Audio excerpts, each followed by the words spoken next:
All right, we're officially recording our session, this opportunity for incoming students and their families to learn more about the DEI division and all of the tremendous work of these centers here at Dickinson. I'm very excited to be here with you today. My name is Angie Fernandez Barone. I am the college's executive director for student engagement, retention, and persistence. So my work is very much about student success, and the work of Dr. Schweighofer and her colleagues is very much central to that tremendous work in support of student success and belonging. And so I'm very excited to introduce Katie Schweighofer, who will lead this session. I will stay with you and be in the Q&A to answer any general questions and then to pass questions on to Katie so that she can field those with her expertise. So the topic of today's session, the Division of Diversity, Equity, and Inclusion, DEI, the chance to learn about the Popel Shaw Center, the LGBTQ plus Center, the Women's and Gender Resource Center, and the Center for Spirituality and Social Justice. Katie, take it away. Thank you. Thank you so much, Angie. I appreciate it. And welcome everyone. This is an exciting moment in your family's life.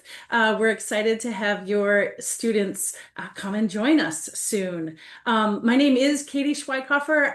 I am the director of the Women's and Gender Resource Center here. My office is part of the DEI division. We'll talk a little bit more about that in a moment.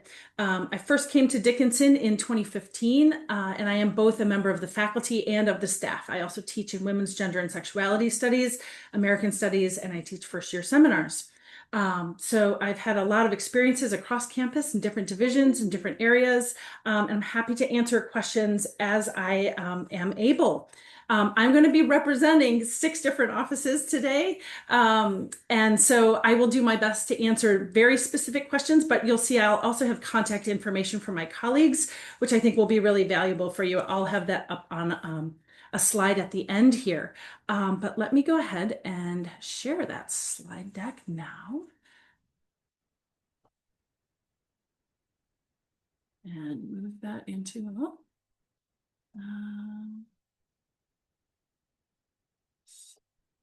slide view here.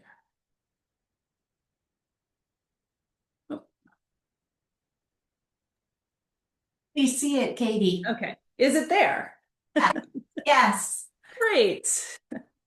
Okay, so I'm going to go ahead and talk through some basics about DEI here at Dickinson, a little bit of information about the division as a whole, and then some brief touch points on the various offices that are part of the DEI division. But we'll certainly spend lots of time answering questions and responding to specific inquiries. So here at Dickinson, we're very fortunate. We are in a pretty unique position in which we have a separate diversity, equity, and inclusion division. Not many colleges our size have that. And that office is led by our Chief Diversity Officer, Dr. Tony Boston. And we have 6 component offices as part of that. It includes our Access and Disability Services, the Asbel Center for Jewish Life, the LGBTQ plus Center, the Center for Spirituality and Social Justice, the Popel Shaw Center for Race and Ethnicity, and my office, the Women's and Gender Resource Center. It does seem important at this particular moment to actually talk about what we mean by DEI. That term is used quite a bit politically these days to mean various things, but here at Dickinson, we talk about diversity, equity, and inclusion as really important parts of our core values. So when we talk about diversity, we are talking about the presence of different identities, categories, or groups of people in a particular environment. We're always recognizing and attentive to the differences that we bring. It is different to be raised in a small town in Pennsylvania than it is to be raised in Afghanistan. And we have students from both those locations here. And those are different parts of ourselves that we bring to our work, to our community living, to our presence on campus. We really pay attention to that here at Dickinson. Inclusion then is not just a natural consequence of those differences, but is about actually paying attention to what all of our students, faculty, and staff need to feel like they're part of this community. We value those identities. We find ways to embrace them, help students build upon them. We really embed those into the design of the work that we do here. Sometimes this idea of equity is a little confusing. It can be confused with equality. So this graphic, I think, does a nice job of explaining one way of understanding the difference between equality and equity. Equality is giving everyone the same thing, and that's often a way that educational institutions operate. Everyone is given the same textbook in a classroom, for example, in a high school. But that doesn't always address everyone's issues. So, for example, in the image on the left, you can see that of the three people who want to watch the soccer game, everyone was given the same box, and the person in the yellow shorts still can't see the game. Whereas even with the same amount of resources, the same three boxes, we could design a more equitable solution in which everyone could see the game.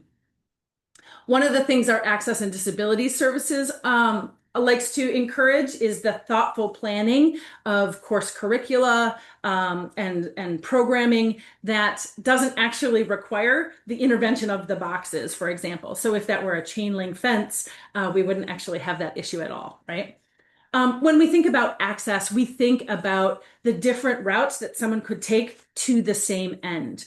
Our Access and Disability Services program works with students with documented disabilities or suspected disabilities on how to get that documentation and makes accommodations for those. Those can be accommodations in terms of food, housing, academic accommodations, a whole variety of kinds of ways that we support our students so that they can continue to learn and demonstrate their learning abilities. I will briefly now go through each of our centers, just giving a brief touchstone and an overview of a little bit of their programming. This is mostly to help folks have a little bit of a sense of what is here if you haven't visited our campus. We're going alphabetically here, so we'll start with the Asbell Center for Jewish Life. The Asbell Center for Jewish Life has its own building. It works out of the building we call the Asbell Center. It is a place for students, staff, and faculty at Dickinson, as well as members of our broader community, Jewish identified and not Jewish identified, to join in learning, celebration, prayer, and community building. The Asbell Center does various holiday programming, ongoing certainly Passover and other regular Seder events, but they also do programming not affiliated with religious practice, including their Challah for Hunger.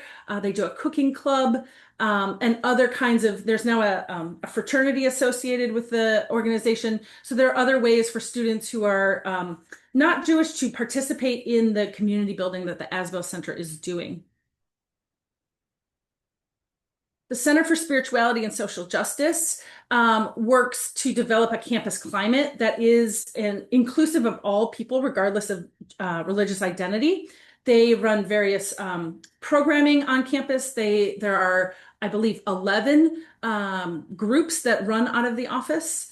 And they work with local community faith leaders as well in the running of those groups. The CSSJ is also responsible for our religious equity policies on campus. That involves running regular trainings, but also our policies and procedures. And sometimes that's about class participation. If you are observing a particular religious practice that is conflicting with a deadline, the CSSJ director is someone who, for example, can step in and help students navigate that situation. That is part of our equity accommodations, religious equity accommodations, and those are easily navigated here on campus. My office promotes and fosters gender education and gender equity across campus. We think of our audience as men, women, and non-binary folks, really everyone on campus. We work intersectionally with the other offices as well. Some of our signature programming, we run an annual Take Back the Night event, combating sexual assault cultures. We run a Love Your Body Week, which is one of our most popular events. Lots of different ways for people to think about, reconsider different kinds of messages we get about our bodies and find ways to feel positive about ourselves, and learn more about the kinds of messages that we receive. Gender Week replaces a Women's History Month and instead focuses on gender in engagement with different topics each year. We've done gender in labor, gender in healthcare, gender and money, different points of intersection there. My office also supports a specific student group, the Latina discussion group as well. The Popel Shaw Center for Race and Ethnicity sees diversity and social justice work as a particular frame of mind that focuses on those as an asset and not any sort of weakness. Esther Popel Shaw was the first African-American graduate of Dickinson College. That's her photo in the middle of the slide there. These photos here are of some of the student groups that operate out of the PSC, as we call them. They include the ACE Peer Mentor Program, which combines sophomores, juniors, and senior leaders on campus with incoming first-year students. That's a program in particular that of incoming first years are really encouraged to check out. There are various campus dialogues. There are other organizations, both the Sisters of Color United and Mandatory are gender-specific groups that support men of color and women of color on campus in ongoing regular dialogue, some student-led, some staff-led. Reverend Yvette Davis is the leader of the Popel Shaw Center and does quite a bit of work with those groups. The LGBTQ Plus Center is another organization on campus, another one of our DEI offices that does a lot of work with student groups. The LGBTQ Plus Center works to both work on campus culture and policies to support our LGBTQ plus faculty, staff, and students, but also creates community and belonging for our LGBTQ plus students. So some of those events include we have an annual Out on Britain in October event where really most of campus attends, a fun festival celebrating queer identities, highlighting LGBTQ histories, and letting all sorts of offices and programs and groups demonstrate that LGBTQ students are welcome there and are valued there. The LGBTQ Plus Center also offers student-led groups based on certain identities. So there is a specific trans and non-binary identified group. There is a lesbian voices group. There's a group for queer and trans people of color. There's a group for ACE and ARO identities. So probably your student's identity, there's already a group of students getting together, talking about issues that they face, supporting one another, providing liaison for one another. Those events happen regularly here on campus. So that was the very, very fast overview. These are the contacts for me. You see my name there, as well as the rest of my colleagues. I've not spent any time talking about access and disability services. That group, that's a very specific set of needs and questions. If you have those questions, I really encourage you to reach out to Director Marnie Jones. The access@ email is the preferred one for her because that goes to multiple staffers on her team, and they would be able to respond to you right away with your specific accessibility questions. But these are the email addresses, the contact information for the rest of my colleagues. Please also feel free to email any of them with your questions specific to their offices. But I'm also happy to field questions now. Any big picture questions, any specific program questions, I will do my best.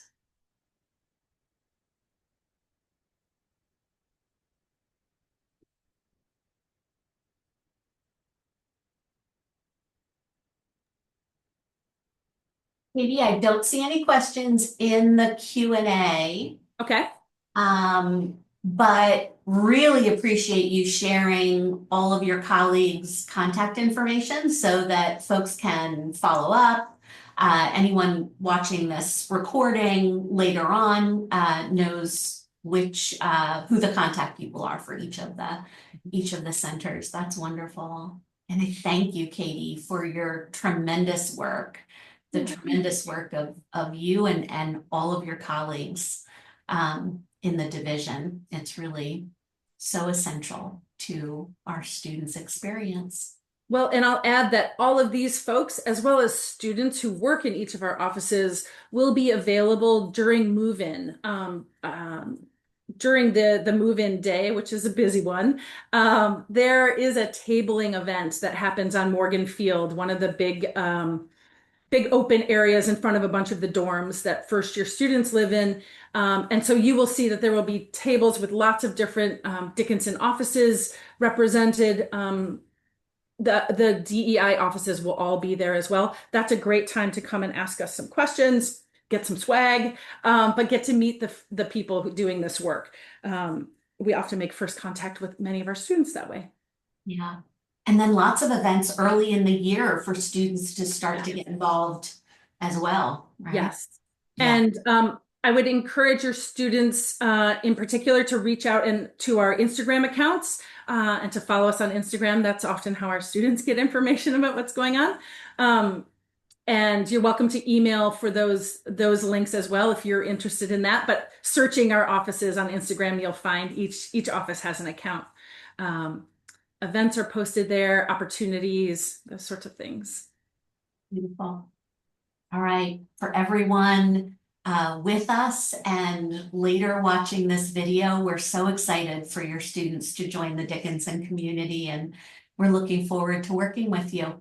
Yes. Katie, thank you so much for being here today. You're Really welcome.